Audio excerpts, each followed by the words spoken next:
States of আমেরিকার এক লোক তার অনেক বন্ধুকে মুসলমান বানিয়েছে, কালিমার দাওয়াত দিয়েছে, কিন্তু তার বিজনেস পার্টনার খ্রিস্টান বন্ধুকে সে কালিমার দাওয়াত দিতে পারে নাই। সে মনে মনে ভাবলো, আমার জীবন থাক আর না থাক, আমার খ্রিস্টান বন্ধুকে তার কলিজার ভেতরে কালিমার দাওয়াত দিয়ে আমি ছিদ্র করে দেবো। সুবহানাল্লাহ। খ্রিস্টান বন্ধুকে সে জিজ্ঞেস করলো, oh my friend, how much time do you need to make a parallel circle by 2 million Christians? ও আমার বন্ধু, 20 লক্ষ খ্রিস্টানকে তুমি গোল গোল করে দাঁড় করাবা, তোমার কত সময় লাগবে? খ্রিস্টান বন্ধু বলে, what's the hell are you talking about?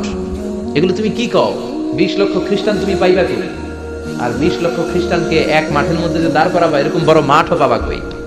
মুসলিম বন্ধু বলে, ফর এন এক্সাম্পল, ধরে নাও, উদাহরণস্বরূপ আমি যদি তোমাকে বিশাল বড় একটা স্কয়ার দেই, মাঠ, আর 20 লাখ খ্রিস্টান এনে দেই, 20 লাখ খ্রিস্টানকে এরকম গোল গোল প্যারালাল সার্কেলে তুমি দাঁড় করাবা, কত সময় লাগবে?